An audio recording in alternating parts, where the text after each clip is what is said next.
Greetings, everyone. The historic confrontation between Russia and Ukraine on the southern front is witnessing dramatic and earth-shaking developments, shaking the entire global geopolitical chessboard. The Kremlin suddenly fell into a state of red alert when a vast territory was torn apart, putting Moscow's elite mechanized and marine brigades into an extremely deadlocked endgame. What caused Putin's massive war machine to suddenly stall and suffer the most horrific losses since World War II? In this video, we will thoroughly dissect and analyze the dramatic and strategic counteroffensive campaign of the Ukrainian army on the Dnipro-Zaporizhia axis. And here are the main points of the video. The lightning-fast move, the secret behind the rapid campaign to reclaim more than 630 kilometers of territory by the Ukrainian airborne forces.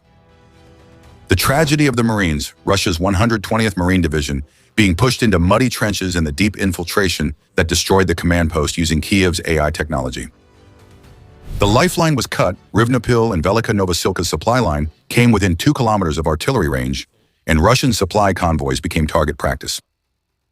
Putin's burden, the stark reality of nearly 100,000 Russian soldiers lost by early 2026, and the political quagmire of a general military mobilization order.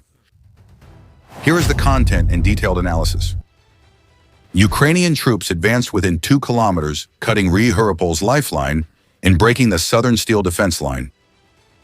Ladies and gentlemen, the military situation on the southern Ukrainian battlefield is witnessing dramatic turning points, where strategic calculations could determine the fate of both nations. The sound of red alert alarms has been ringing continuously in the corridors of power at the Kremlin, as Ukrainian forces have successfully captured a vast territory of up to 590 kilometers on the southern front. Facing the risk of a battlefield collapse, Moscow immediately played its final strategic cards, putting mechanized brigades and elite marine forces on the highest alert just as summer arrived. Russia's massive wave of armored vehicles rushed to the southern front line to build a steel wall, aiming to stop the opponent's rapid advance like a storm. Russian generals aimed to launch a major counteroffensive at the junction of the Dnipro and Zaporizhia provinces.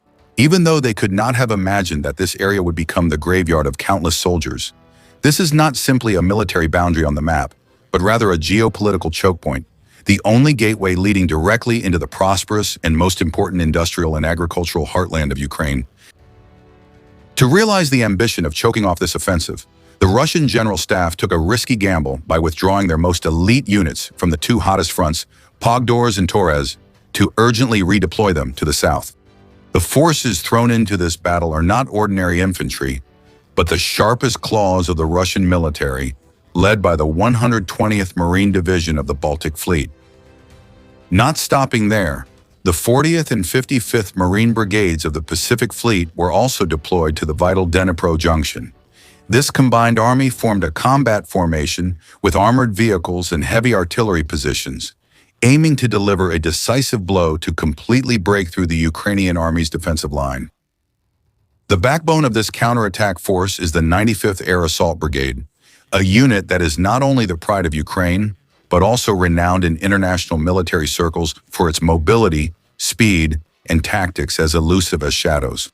Fighting alongside them are the 79th and 80th Brigades forming a deadly ambush spearhead.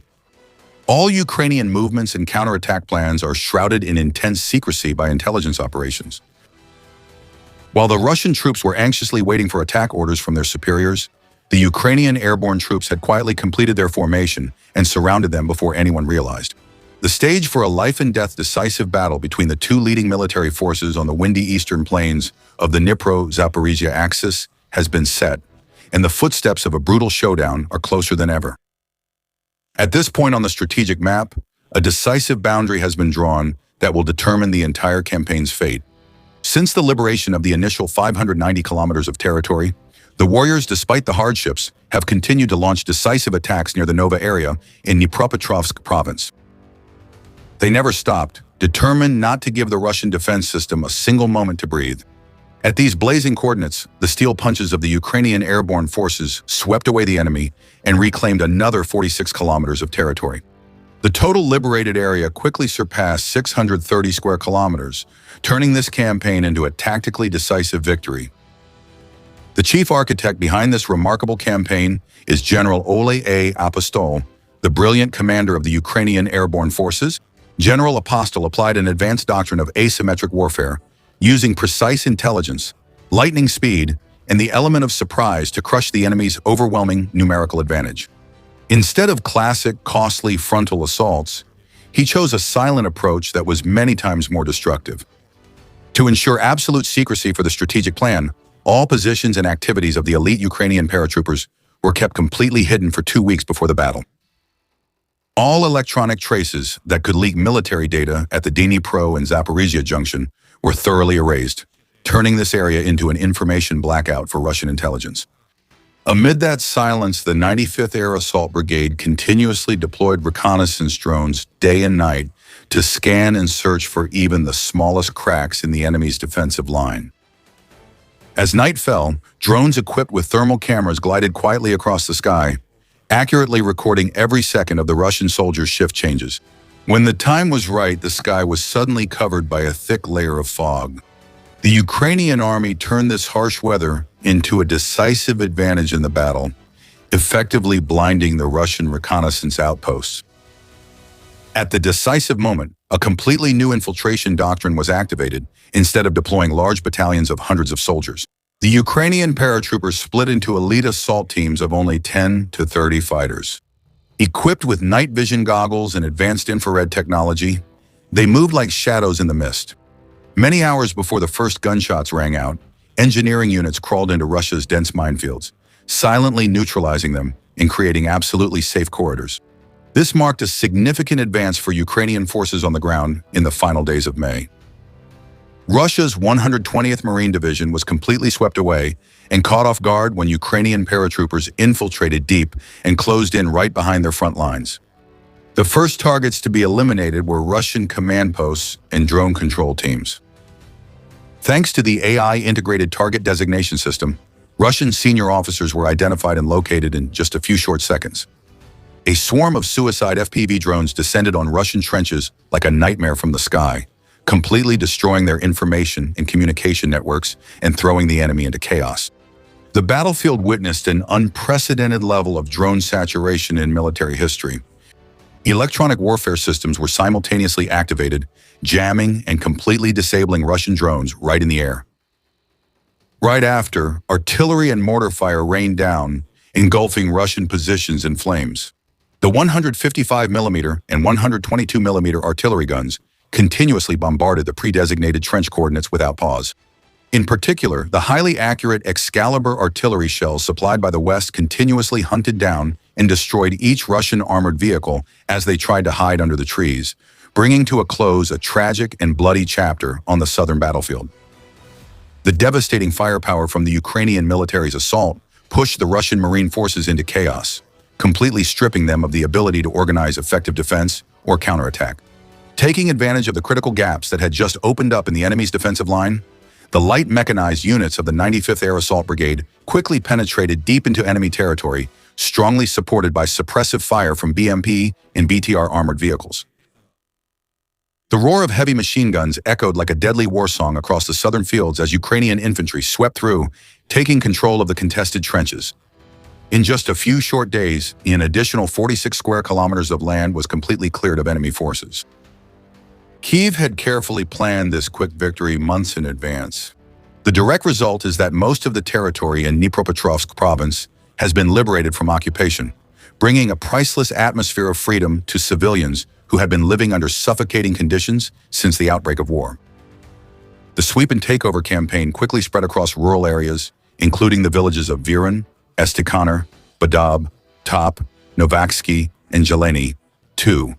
Here, huge ammunition depots that the Russian army had cleverly disguised in the basements of civilian buildings were seized intact and immediately added to Ukraine's reactivated arsenal. The Ukrainian paratroopers quickly switched from attacking to focusing on holding and securing their positions. Each newly reclaimed inch of land became a strong defensive fortress, armed with heavy machine guns and guided anti-tank missiles. Powerful weapon systems like the Javelin and Nara NLAV KF were positioned at key locations, ready to break any armored counterattack attempts by the Kremlin. At the same time, new trenches were rapidly dug right on the front lines, reinforced solidly to withstand potential missile barrages from Russia, clearly reflecting Kiev's strategic determination to absolutely not allow Russian forces any chance to regroup or turn the tide. This situation put the Russian general staff in a deadlocked endgame, as their vital defensive axis in the direction of Alexandrivka had been torn in two. The two pincers from the 79th and 80th Brigades continuously swept deep into the flanks of the front, squeezing out any room for the enemy to counterattack. These two elite units are carrying out deadly search and destroy operations in the border area between Donetsk and Zaporizhia. Notably, the Ghosts of the Sky, heavy bomber drones nicknamed Baba Yaga, constantly spread terror as they silently glide over the open fields, striking at Russia's vulnerable supply lines in the darkness of night, completely blocking all escape routes. At the crucial Kuriopole junction, Russia's 40th Marine Brigade from the Pacific Fleet was crushed under Ukraine's devastating artillery barrage. At the same time, spearhead units from the 82nd Air Assault Brigade continued to strike with thunderous blows in this area, shaking the very foundations of Russia's remaining defensive lines. Ukraine further weakened the enemy's defenses. From the last days of May until June, second territory under Ukrainian control expanded by about 14 square kilometers, continuously stretching the front line and putting Russian forces on high alert. The impact of these consecutive liberation campaigns was like a massive earthquake, shaking the entire military structure of the enemy. The highly anticipated summer 2026 counteroffensive plan, in which Mr. Putin placed all his trust, has completely vanished into thin air.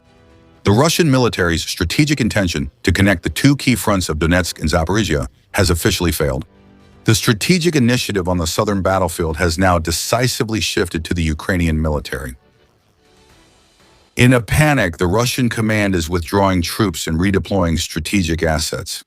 They have had to accept a risky gamble by sacrificing elite units originally reserved for the Donbass offensive, redeploying them to the south in a desperate attempt to patch up the collapsing front. By putting the northern axis, where Moscow has invested heavily for months, in a dangerous position to save the south, the Kremlin is revealing a serious strategic confusion. As a result, Russia's offensive strength in the directions of Pokrovsk and Dnipropetrovsk has also been noticeably eroded and depleted. This decline in combat strength has seriously weakened the main offensive spearheads of the Russian military. Many Russian divisions have suffered such heavy losses they must keep withdrawing to rotate and replace troops.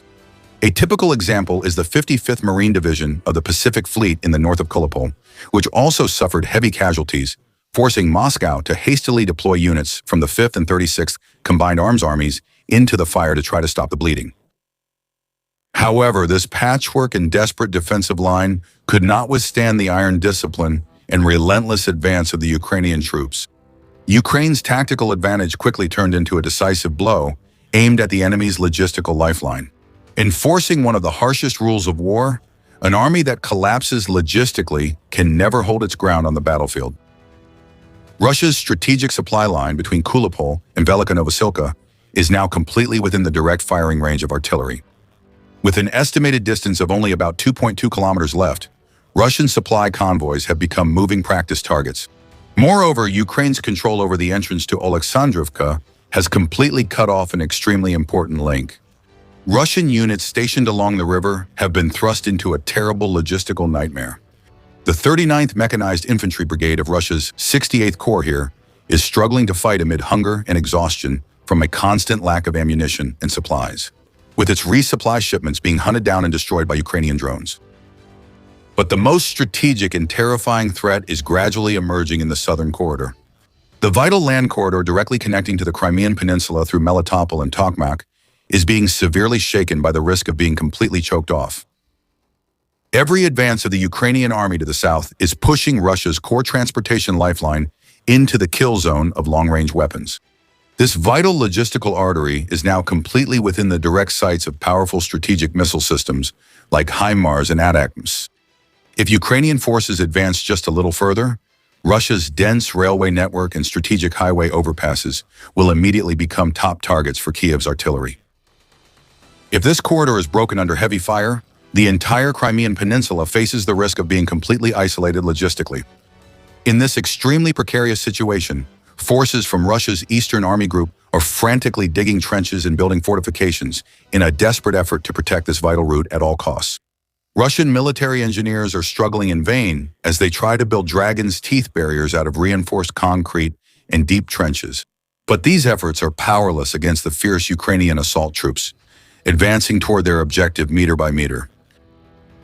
The villages in the area gradually shifting to Ukrainian control is not just a geographical change, but also completely upends the local strategic situation.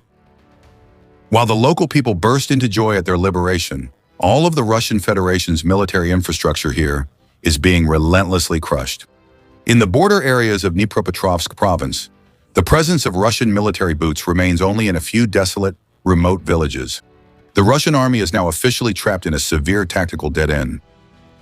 Just in the first months of the year, the Russian army has paid a heavy price with the deaths and casualties of nearly 100,000 soldiers, with the average monthly losses exceeding 30,000 people.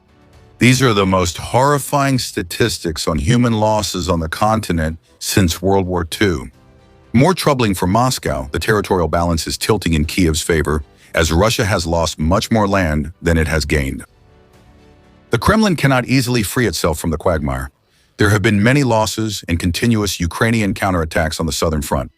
Notably, Russia's military situation on other battlefields is also not looking very bright.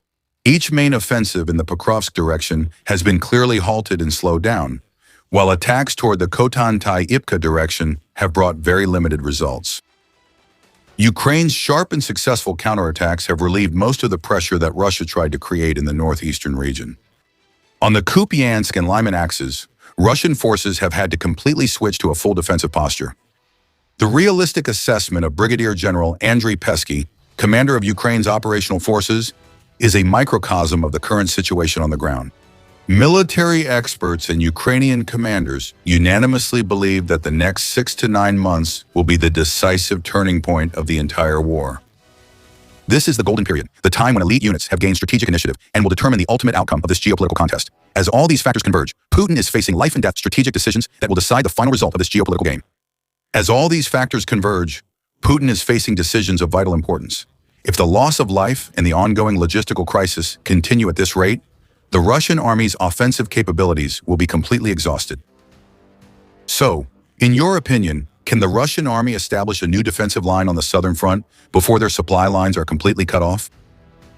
Will the spearhead of the Ukrainian paratroopers be strong enough to push forward relentlessly until they reach the gateway to the Crimean Peninsula?